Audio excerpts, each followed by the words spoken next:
Thank you for waiting. I finished checking your adventurer handbook. Here are your commission rewards. We have no other urgent commissions on the books at present. Thank you for all your hard work lately. Perhaps you two could consider taking a vacation. Amazing!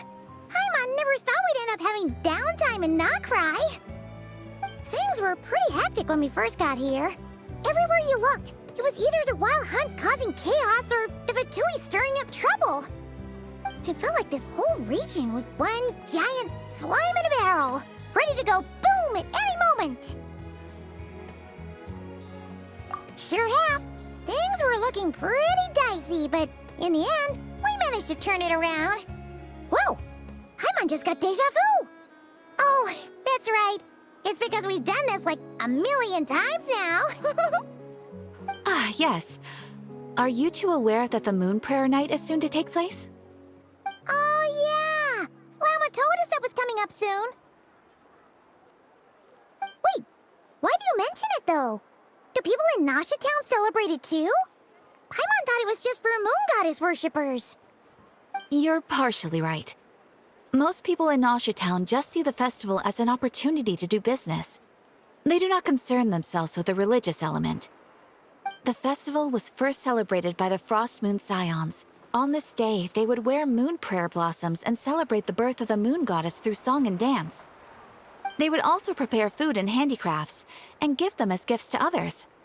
Over time, it became Nod-krai's most lively festival. Oh, sounds like fun! Great! Well, in the meantime, since Catherine doesn't have any commissions for us, let's focus on some personal business instead. When we first got here, you mentioned that this was where your spaceship landed? We didn't get to follow up on it at the time, because we got wrapped up in that whole rare situation, but now we can finally start investigating it properly. Well, there's a saying Paimon's heard around these parts, which goes, if you lift up a rock, you'll find something you weren't looking for. By that logic, you'll never find what you're looking for while you're searching, but the moment you stop looking, it'll jump right out at you. Could be worth a try though, right? Anyway, Paimon suggests we focus on other stuff we want to do for now, and just keep an ear out for spaceship-related intel as we go.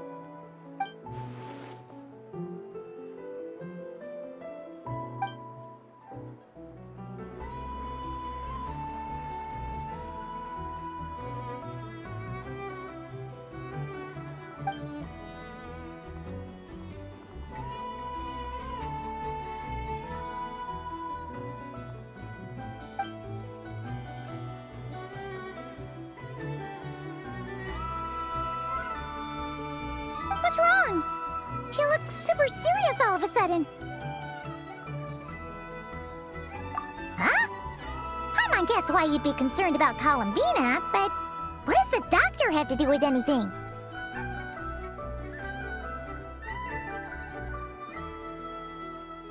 Oh, that's true. And now that you mention it, we're definitely overdue for a showdown with the Fatui. It is weird that he hasn't shown himself this whole time. What could he be up to? True. Paimon would much rather deal with Marionette anyway. She says the meanest things, but when it comes down to it, she doesn't seem like a bad person. Maybe it's the pressure of being a Fatus? Especially as a Harbinger. Does she feel like she's gotta act tough to keep up appearances or something? But then, every time we headed out with Rarier, she always wound up having to repair Polonia and her other robots. That's gotta sting. Losing face always hurts more for people who care a lot about their image. She's probably still furious about it. What? Relax! She's not even here! Huh? What's the matter? Oh, nothing. Sorry, we'll be on our way now. Where are we again? Oh yeah, Columbina? Right, yeah, let's go see Columbina.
Hey, she's sitting up!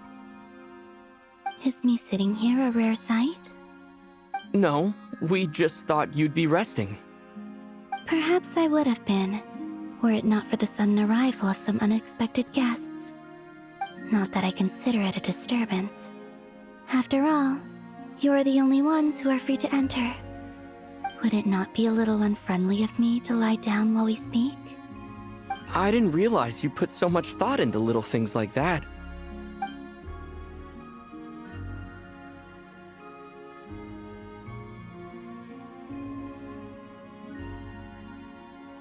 Only sometimes.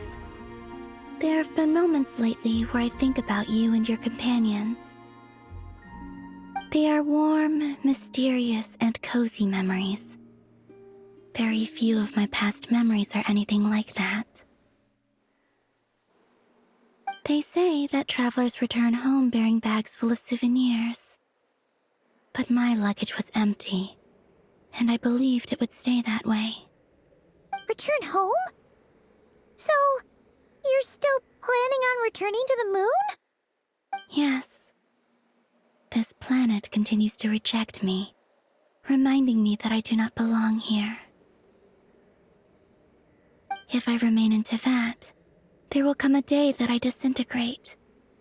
And I don't mean reduced to dust, or turned into food for the flowers. I mean, I will cease to exist entirely. Alright then. Well, we're sure gonna miss you. But it sounds like we'll have to say goodbye. How do you intend to return? The moon prayer night is soon to arrive. On that day, the moon will be closest to Teyvat.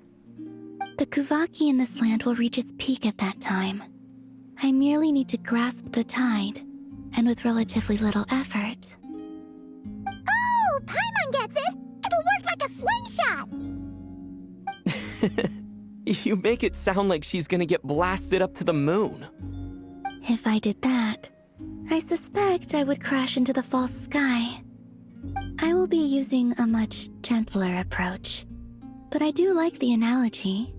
It's fun. You see? She gets Paimon's sense of humor. In the blink of an eye, the time has come to part ways. It does feel that way, doesn't it? Time seems to fly fastest when you are enjoying it. I have always thought of myself as a wanderer on this earth, and it has never expressed any desire to keep me here. Yet, just as I plan to depart, it tugs at my arm. Is this a gesture of affection? Or is the world mocking me? Oh. Were you hoping I can answer that? Yes. You are a traveler, so you must have a lot of experience in this area. Then, what I would say is, enjoy the moment. That's right! Don't overthink it! Happiness is happiness and joy is joy! The point is to enjoy it, not analyze it! I see. Then what I would say is, even though I am very tired right now, I am still happy. I can't tell from the tone of your voice. Oh, really? You don't think I sound happy? I'm just kidding. I could tell you were in a good mood today from the moment we saw you. Ah, a joke. Albeit not a funny one. Anyway, I assume you're here about you-know-what. Give me your hand. Actually, it's not that. There's something else we wanted to discuss with you. Oh, then, do you still want to give me your hand? Or not? Sure.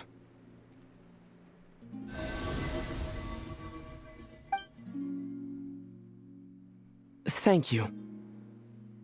So, I've heard that in the moon prayer nights of the past, people here would hold celebrations in the moon goddess's honor. Since you helped so much in our fight against the Rehir of Solnari, I think you deserve a farewell party before you return home.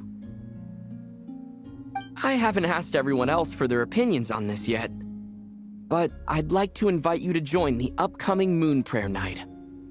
I've never joined a moon prayer night before. I'm not sure what I would even do. Oh, don't worry about that. We take care of everything. All you'd need to do is show up. Of course, there's no need to force it if you're not feeling strong enough. It's just, this kind of felt like a golden opportunity. But they call me Kutar, and the Fatui have an arrest warrant out for me. I shouldn't appear in public right now.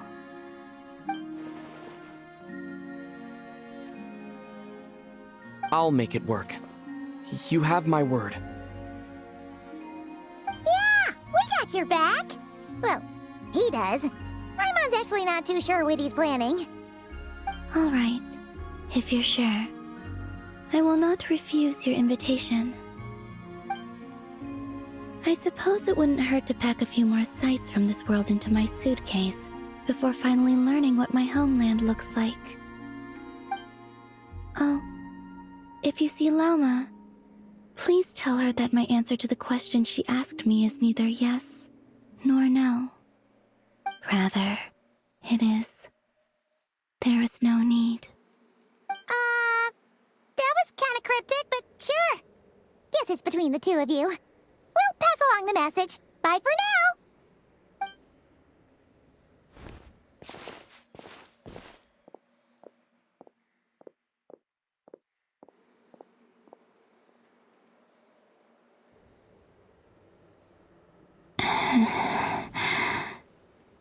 And also, I do not know.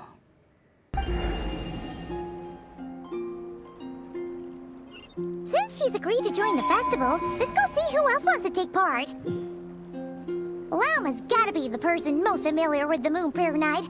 We should start with her. Also, what exactly is your plan to keep her safe?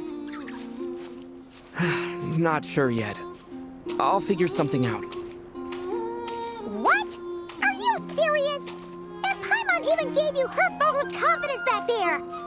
When did you become so sneaky?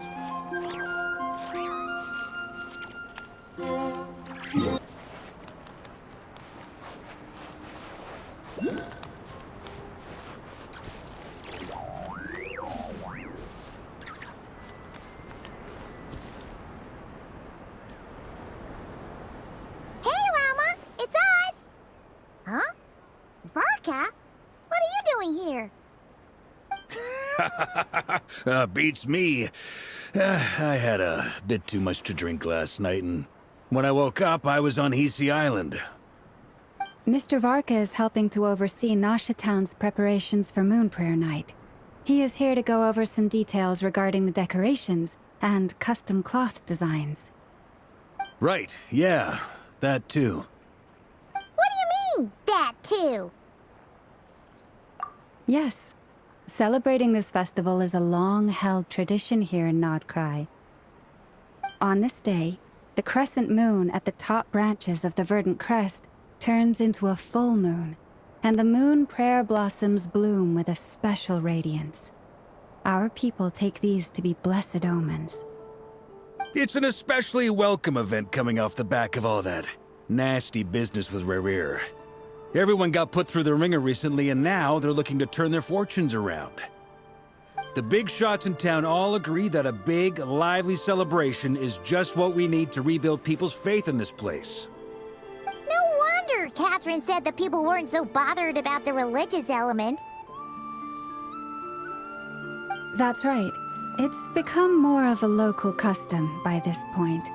The celebrations have little to do with whether the religious stories behind this event are true or not.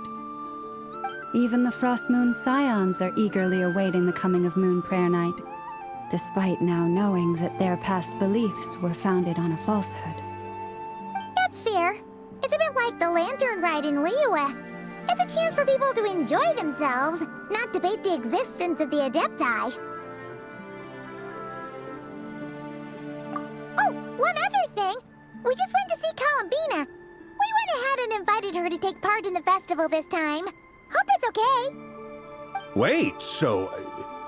you mean she agreed to it? Huh. That's quite a surprise. Then I suppose that she intends to return to the moon on that day. Oh, yeah! It's kind of a complicated process, but basically, it's like a slingshot. I understand. In truth, I had a feeling that she might make such a decision. Well, if Kutar has decided to participate in the festival, we should prepare accordingly. Yeah, exactly.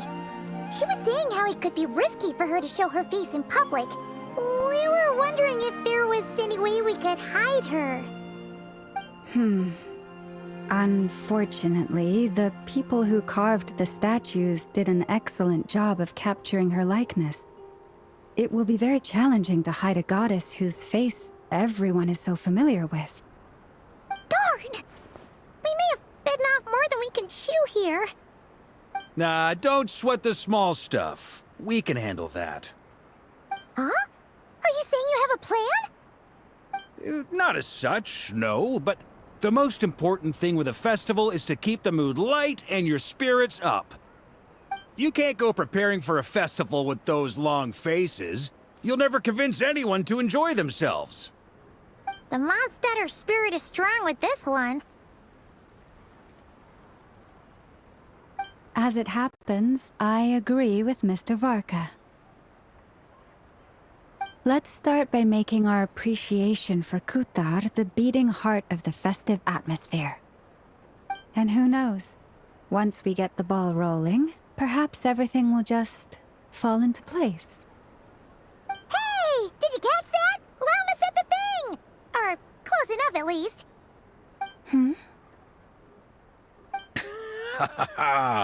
I'm looking forward to the Moon Prayer Night already. We have a festival in Mondstadt called Windbloom, and you can always tell which couples are celebrating it for their first time by the smiles on their faces. Big, beaming smiles like their whole face is glowing. And I have a feeling we'll get to see that same smile on the Moon Goddess's face at this festival. Not quite the same, surely. Anyway, I'll take care of business in the city, but I'll have to leave the decor up to you and the Frost Moon Scions. No one else can capture that traditional aesthetic quite like you guys. But lastly, there's the final key element that brings the festival to life. Companionship. Before you leave, let me show you something that we've been preparing. Mr. Varka had asked to see it already, so you may as well tag along. Also, I have some further questions about Kutar's decision.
If you're not sure what to do next, how about I take you on a walk? Huh? What's this? They sure look like they're having fun. I believe so. Kuhenki seem very skilled at playing drums like these, although I'm not sure where they learned it from. Maybe it's an innate talent? In their eyes, they're probably just playing with toys.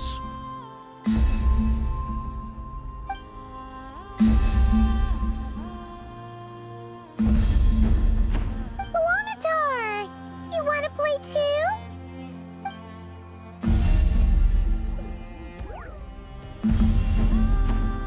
Yeah. She looks more confused than anything. Maybe we can teach her next time if we get the chance.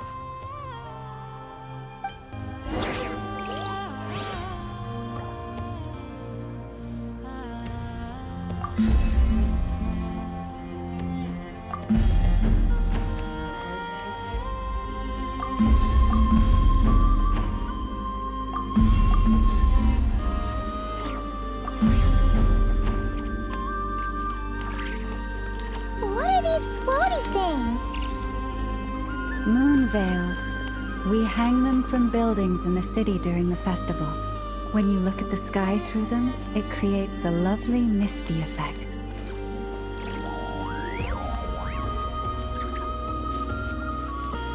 Everyone seems hard at work. They're preparing items for Moon Prayer Night.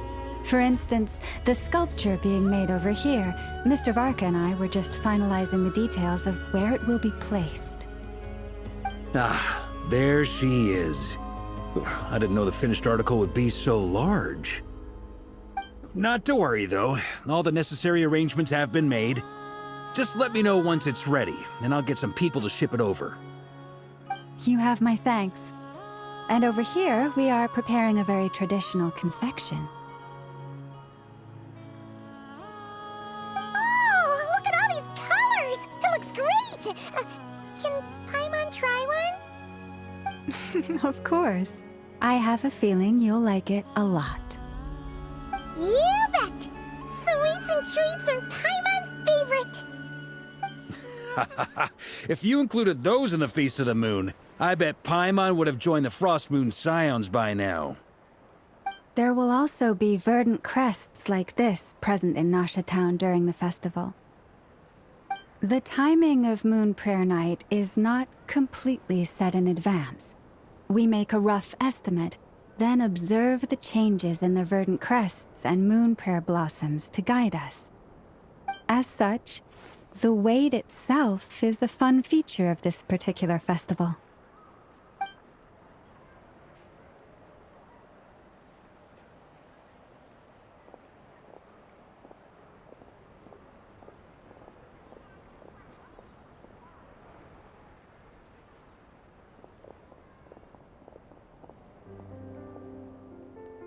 Let's talk here.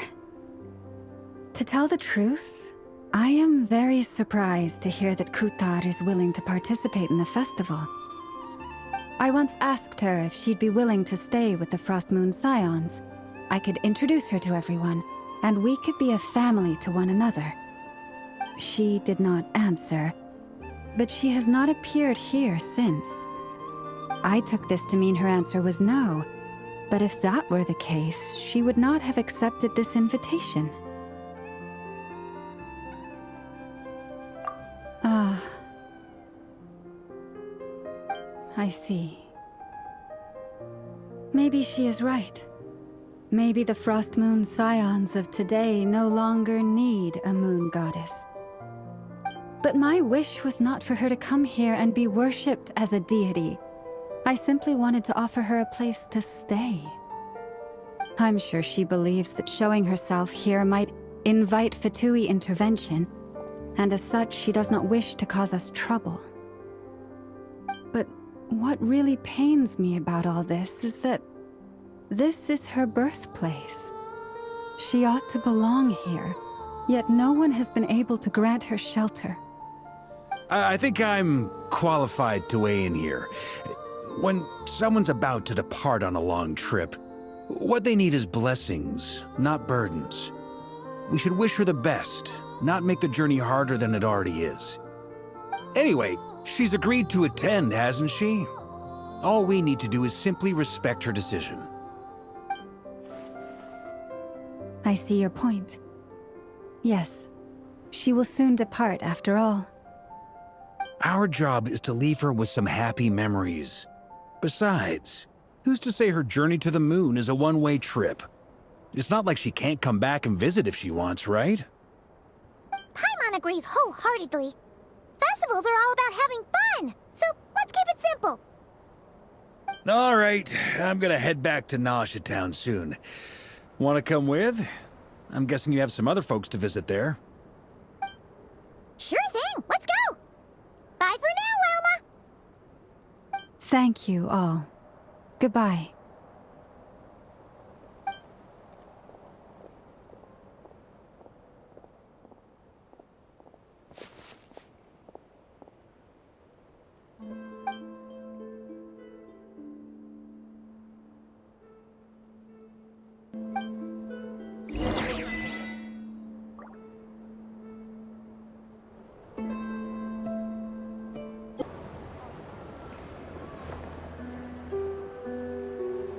Huh?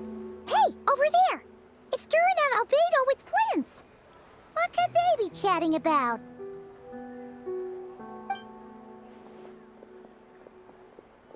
Your guess is as good as mine. Ah, Grand Master, and the Traveler and Paimon. Hello there. It's been a while. Perfect. We have some new volunteers for our investigation. Wait, let me guess. The righteous Lightkeepers are finally ready to hunt down the Abyssal Dragon? Haha. Yes, that too. Yeah, right! Oh, wait! Why does everyone keep saying that too? Well, to be precise, the facts match, but not the causality. Wait, so I guessed right? Half right. Don't act so impressed with yourself. Maybe I can explain. We ran into Mr. Flint's north of Nausea Town. At that time, we just noticed a few abyssal creatures out in the wild, but the strange thing was, I didn't detect any traces of abyssal energy on them at all. On closer inspection, we realized that they were not real monsters, but something akin to reflections in the water, or perhaps a mirage. Huh? What do you mean? Like, you could see them but not touch them? Exactly. It was very peculiar. They roared and tried to attack us, but we could not make any physical contact with them. I think I've heard of things like that happening in Nod-krai before, but I don't know much about it. Yes, it's a known phenomenon. Mirage-like illusions tend to appear in Nod-krai in the run-up to Moon Prayer Night. From a distance, they appear quite real. I myself thought that Misters Durin and Albedo were locked in battle with abyssal monsters when I first arrived. But after sharing intel and investigating a little further, we can confirm that these illusions are harmless. There is no great cause for concern. All the Mirage stories I've heard are either animals, rocks, or small houses. Abyssal monsters, though? That's a first. It's a first for me, too. So I'm planning to look into it further just to be on the safe side. I intend to inspect a few more locations. What about you two? Any plans? Alice contacted me a few days ago.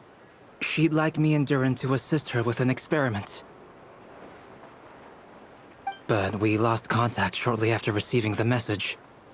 I'm sure that comes as no surprise to anyone familiar with her. We don't know when the wind will blow, yet when the wind blows, we will know. That, in a nutshell, describes how Alice operates. Yeah, that tracks. Okay. Well, I suggest we investigate this Mirage business in the meantime. It's piqued my curiosity. And I'm pretty sure I know someone who will already be 10 steps ahead of us. Well said. Right? Whatever's happening in Nod-krai, she always seems to be the first one to know. Let's go see what she knows. We can invite her and her staff to the festival while we're at it.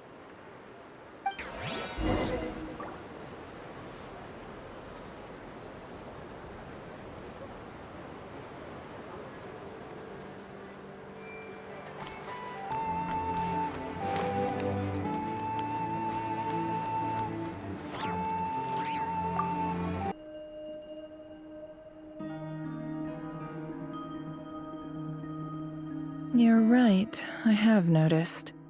There's certainly something a little fishy about this situation. Only a little, though. Records indicate that this phenomenon can occur in the days before and following Moon Prayer Night. That said, it has always been a rare sight in the past. The odds of encountering these phantoms are similar to looking up in the night sky, happening to see a shooting star, and managing to make a wish before it disappears. But this time, either everyone's getting lucky, or they're appearing far more frequently than usual. Yehoda's out gathering intel as we speak. In the meantime, let me check off some points of interest. First, the Abyss. The ones we saw seem to be abyssal monsters. Indeed. But we have identified one location where many more of them have made an appearance. And not just monsters, but human phantoms, too. Given the scale and nature of the phantoms, it's almost as if someone's last memories are coming to life. Or perhaps the memories of multiple people. Oh. So you mean the phantom monsters are hunting down the phantom humans? Exactly. The phantoms can interact with each other, but we have no means of intervening. In addition, some of the human phantoms would seem to be from the very distant past. This is clear both from the clothing they wear and the stories they tell. They claim to be from Hyperborea, a name which I've heard from Lauma before. If this is true, it means they must be from 6,000 years ago. Did Paimon hear that right? 6,000 years? It sounds like this merits further exploration. That'd be a big help. I'll leave it with you, Albedo. My knowledge of ancient history is non-existent. I used to doze off every time the pre-Knights Favonius era came up in class. It's quite a miracle that you were able to understand these phantoms' speech, given how long ago they lived.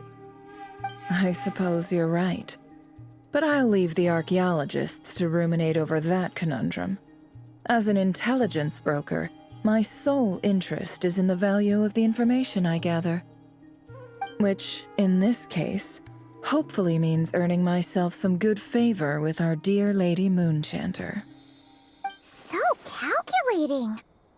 Whew, this intel broker logic always catches Paimon by surprise. Sounds to me like we could split the work up. I think the abyssal phenomenon is best left to Albedo, Flint's, and me. Agreed. It coincides with my duty as a lightkeeper. For my part, I'd like to understand the Abyss better. Even a little knowledge would go a long way. This is certainly a rare opportunity to study the Abyss. But even rarer, perhaps, is the chance to make contact with the Ancients. The Curatorium will take the lead on investigating the Hyperboreans. We put in the work to learn what we know so far. It seems only fair that we get some quantity of exclusive intel. That just leaves our trusty team of 2 unassigned. Since you became an honorary knight, of course. This was part of my grand plan all along. Oh yeah! By the way, we managed to convince Columbina to come to the Moon Prayer Night celebrations. Would you and Yehoda like to join too? She agreed to that? Huh. Quite an achievement. Never underestimate the traveler, I guess. I'd be happy to join. No point shutting myself inside when the streets are all decked out. I doubt any clients will be visiting during the festival in any case. And Yehoda loves a party, so I'm sure she'll jump at the opportunity. No. No. No. No. No. No. No. No. No. No. Way to contradict me in front of... Wait.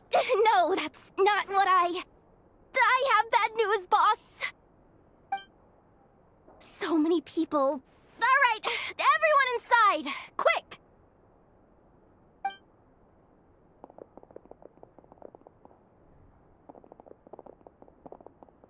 This is gonna sound crazy, but hear me out. I saw one of those phantoms at Star Sand Shoal, and it was some sort of flying ship. Like a spaceship? That's gotta be the one you came to Tibet in. You said you saw the same thing through the moon marrow, right? Huh? You already know about it? Ugh, I thought I was gonna blow people's minds. Turns out I'm the last to find out. Wait. Back up. You came here in a spaceship? Now my mind is blown! What's it like on the inside? Was it like flying through space? I want to know everything! Yep, exactly. Huge discovery. You're the best. Second best intel broker in the world. After your boss, of course. Wow. Really? Well, I don't know if I'm all that, but... I guess that decides where we're heading next. Come on, don't look at me like that. I know the spaceship doesn't have anything to do with me, but you don't want to leave me as the only one twiddling my thumbs, do you? Please? Fair enough. You can tag along. In that case, let's meet back here to discuss our findings once we're done. I wish everyone a productive investigation. You too.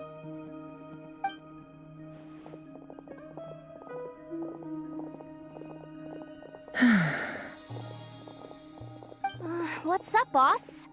Aren't we gonna head out? Tell me, Yehoda, when did the curatorium start giving out intel for free? Oh, sorry, boss.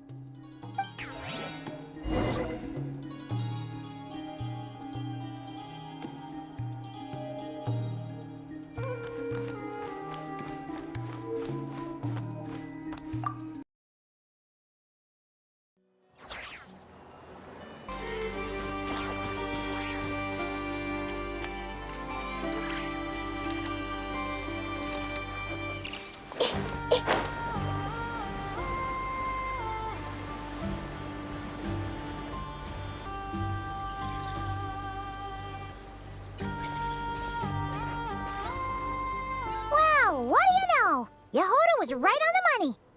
This phantom really is your spaceship. But that's so weird. Why would it show up here? Is it some kind of projection?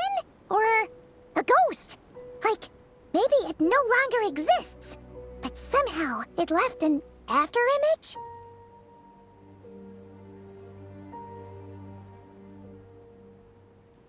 Ah, you're already here. Miss Lauma, what a surprise. I thought you were busy with festival preparations. I was, until one of our people informed me that a strange sight had appeared at Star Sand Shoal. No one's ever seen something quite like this before. I thought I should see it for myself. Same here. Oh, so we heard that these things appear around the festival period. Any idea why that is? Unfortunately not.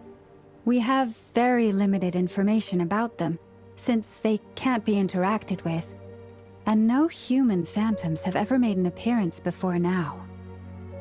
The most we've been able to deduce is that these sightings appear to be connected to the increase in Kuvaki energy around this time. Yeah, seems like that's all we can do. so confusing. Allow me to lend you a hand.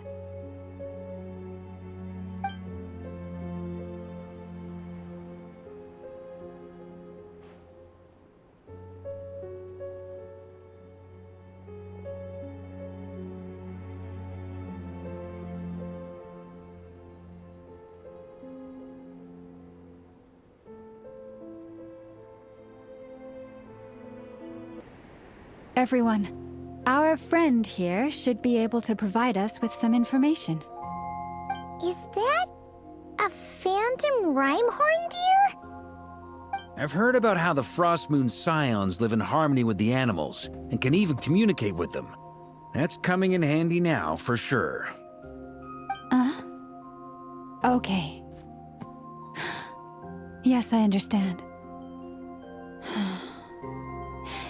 Then how about this?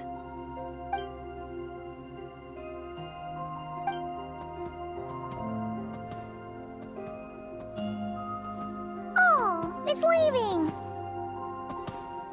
It appears to share our curiosity about this giant spaceship, so I asked it if it wouldn't mind investigating along with some friends.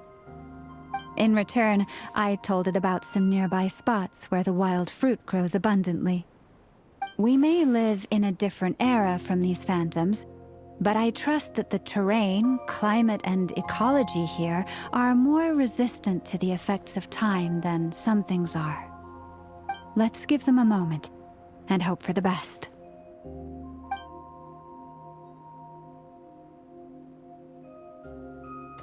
All back together? Must have been a lot of fruit. Indeed. Now let me ask them some questions.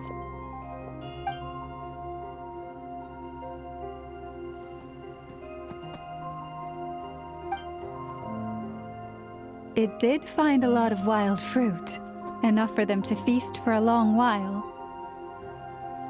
This puffin circled in the air several times, but didn't spot anything out of the ordinary. Certainly nothing to do with the spaceship. Huh. Well, it definitely makes sense to get a bird's eye view. Indeed. Other than that, I was also thinking that the world these phantoms see is also different from ours. Oh, I get what you mean. The wild fruit exist in both times and spaces, but there might also be things that only exist in that space-time, which we can't see. Good point. Great thinking, Lauma. Blunthorn rhinos can use kuvaki to shift great rocks, but this one says it couldn't get that ship to budge by even an inch. The sniffer mole tried too, but despite being a skilled digger, it could not get through. They say that the spaceship looks robust and undamaged. It seems completely impervious to any and all attacks. Whatever lies within is well defended from harm.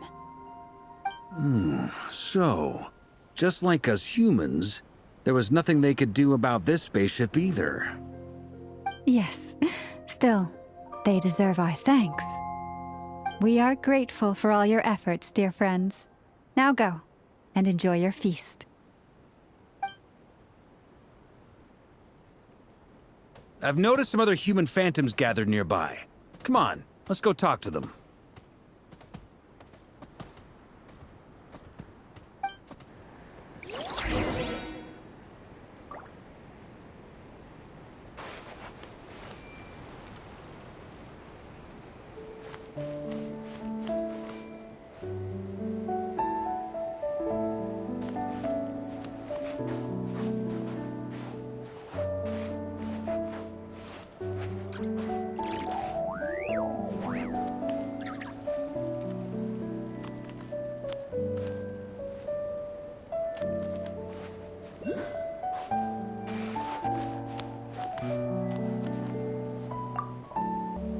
What is this thing?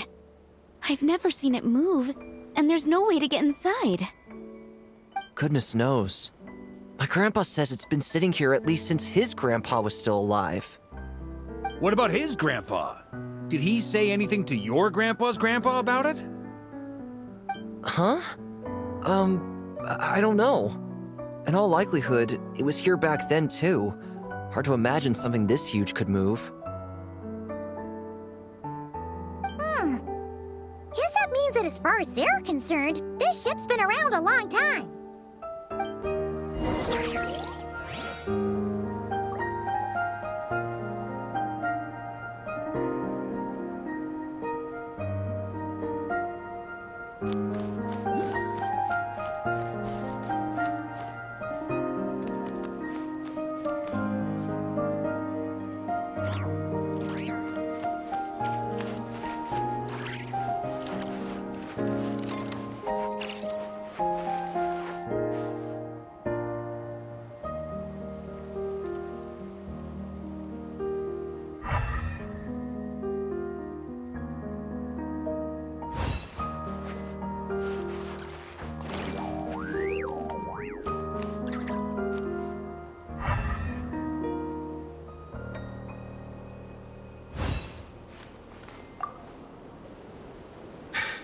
Come on, brothers.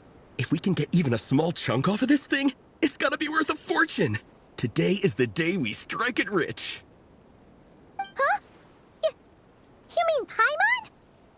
Yes, brother, I shall join you. Let's make our fortune. We should go with them. What the?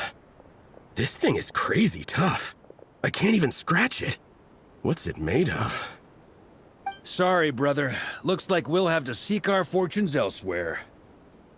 Enjoying yourself? I was just seeing if I could influence this phantom's perception by playing. But nope, no dice. I'm sure we're all starting to build up an idea of what's going on here now that we've spoken to some of the people. These phantoms are reenacting real historical events in Nod-krai.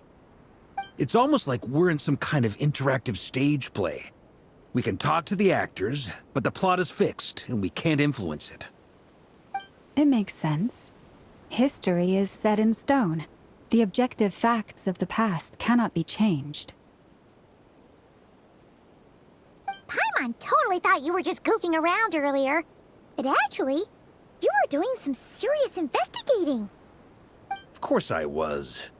Anyway, at this point, I think we're forced to conclude that although the Phantom spaceship is right there in front of us, we aren't going to learn much about it from these people.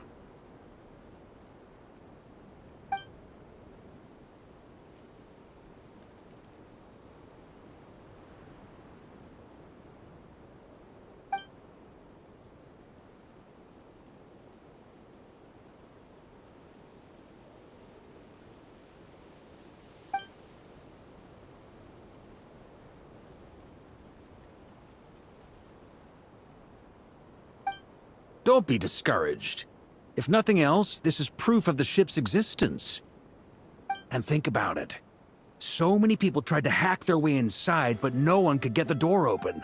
It's made of very tough material. To me, that says that we'll either find the ship itself or the story behind it.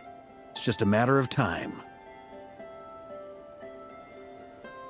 Huh. Every now and then, when Varka gets serious, he actually does seem like Grandmaster material for once. I wonder how the others are doing. Let's head back for now. Sounds good. Also, drinks are on me if Team Knights of Favonius is the first to finish. Wait, we have a team name now? Am I in Team Knights of Favonius as well? You're very welcome to join. We've even got a cathedral ready for you. Isn't that technically blasphemy? You wouldn't dare make a joke like that if Barbados was in earshot. Nah, I'm sure Barbados doesn't mind a little harmless blasphemy once in a while.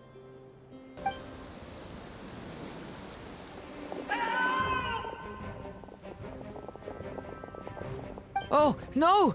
Get away! Oh.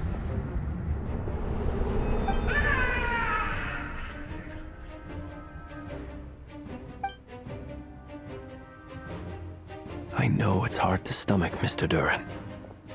But as I'm sure you've noticed, There is nothing we can do to intervene in that which unfolds before us. But we have to at least try. And try you have. But are you aware of how many unsuccessful attempts you've made now? I wasn't keeping count. I'm afraid this is the 39th failure so far. Or the 5th if we're only counting this particular victim. There are no indications that these phantoms may be altered in any way. You seem to have calmed down a little. I'll make us a fire. You should rest and have some water. Feeling any better now, Mr. Duran? May I ask a few questions? Be my guest. What exactly are we witnessing here? What happened to those people? My guess would be that we are seeing Nod-krai during the Conrian Cataclysm. Would that be accurate? Conria. That is correct. As you know, once the Abyss senses even the tiniest crack, it floods in and spreads like wildfire. There was a time in the distant past when it permeated all of Nod-krai, causing immeasurable harm. The people paid a terrible price to heal this land. Then, 500 years ago, the whole of Teyvat suffered an abyssal disaster. Once more, Nod-krai was dealt a devastating blow. I see. In the face of the abyssal onslaught, all were like grains of sand tossed around by a tidal wave, be they human, fae, or god. The moment you witnessed is but one drop in a whole ocean of catastrophe. All right. I guess that answers my second question, too. I wanted to know why there's nothing I could do to help them, and that's because what we are seeing is history. That would be my guess as well. As I understand it, history and fate are not all that dissimilar. The latter may be unseen to us, but both are immutable. Yes. Fate was determined long, long ago. I still have a couple of other questions for you, Mr. Flint's. You mentioned more than one abyssal disaster that has struck this land in the past. How can you be sure that what we're seeing is from the Conrian incident? And also, how are you able to stay so calm when you're talking about these events? From everything I know about you, you're not cold or ruthless, and you're not indifferent to the suffering of others. Alas, I am forced to show my age. I must be 600 or 700 years old by human measure. Wait, so you... One is not easily moved by history when one has witnessed the truth firsthand. I'm sorry. You needn't apologize. Your passion is a good thing to have. Treasure it, because someday you may find it in terribly short supply. Now, at the risk of offending you, I have a question in return. Your curiosity toward the Abyss, is it born from hatred or because you sense its call? I only ask because I kept a fragment of Rarir's body in my lantern for a short time. Specifically, his heart. So I know what a burden it can be to carry the Abyss with you. And I hear its power growling from somewhere within you. In my eyes, your mere existence is a miracle. My honest answer is... I don't know. I don't think I have the confidence to say for certain. What I will say is the Abyss is not the only issue that haunts me. Even before I became who I am today, the question dogged me constantly. Should I even exist at all? My doubts remain unresolved. But when we fought Rarir, something became a little clearer to me. Sometimes it is the darkness within us that allows us to achieve the impossible. I certainly got the sense from your 39 attempts that you were trying to achieve the impossible. It sounds like you've resolved to see the truth for yourself. Absolutely. In that sense, he and I are quite similar. Then I wish you every success. I look forward to the day of your transcension. Well, if everyone's caught their breath, I suppose we should head back. Oh, and one last thing. I'd appreciate if you kept our discussion about history a secret. Incredibly, our separate investigations led us all to the same conclusion. Hooray for consensus! Yeah, but we barely learned anything, though. I totally thought this would be the mother lode. Talking with the ancients? I mean, come on! But nope. All we got was useless snippets of conversation. And all this stuff about moons and hyperopia. What a load of baloney. Seems like people back then had a few screws loose. I understand your frustration. We found the same issue. Each phantom only showed a very brief moment in time. There isn't much value to be found in these miscellaneous fragments of a civilization's history, no matter how glorious it may have been. If there's a silver lining, it's that these phantoms are harmless to the present reality. They shouldn't get in the way of the festivities. Paimon agrees. And not just because it's the first thing she understood in this whole conversation. You look disappointed, Nefer. Is something the matter? What do you think? We all worked our tails off, but the only one to gain anything from it was you, Lady Moonjanter. Well, please do share the Hyperborean records with me. I will gladly inscribe them in our people's documents. Oh, duh! Yeah! That was it! Hyperborea! Hyperborea. I'm serious. Only an expert in the Frost Moon Scions and their history can turn these records into valuable research material. The alternative is to let them gather dust on the Curatorium's storage shelves until the pages turn yellow. Nefer, you're wise enough to know that cooperating and sharing the profits is the best course of action here. Well, that goes without saying. Sure, let's do that. Huh? But didn't you say we aren't supposed to give out intel for free? Sorry. Shutting up. Now is not a good time to push Nefer's buttons. Anyway, back to Moon Prayer Night. I'm thinking that we should prepare something a little special, aside from the usual decorations and so on. You mean a parting gift? Can't go wrong with food. Although, does food go bad on the moon?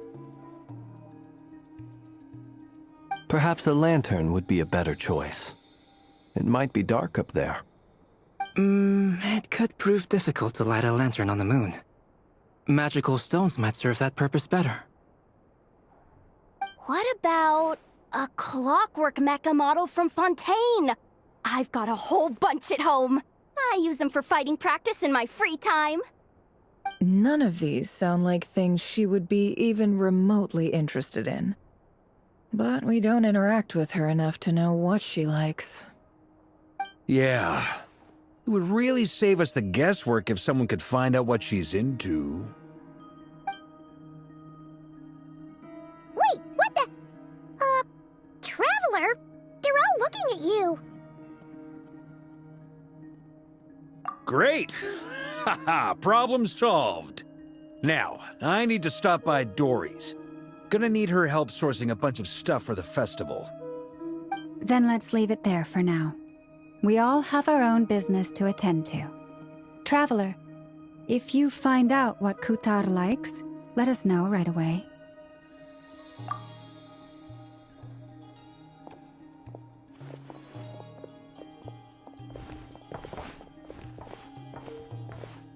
Is something the matter? I'm fine. It's just... I'm still feeling a little rattled after witnessing the horrors of the Abyss. But it's okay. This is something I have to work through. I'll be all right. Thanks for your concern.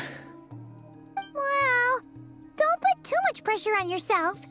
If you ever feel like something's wrong, physically or mentally, we're here to talk. Come on. Stop treating me like a kid.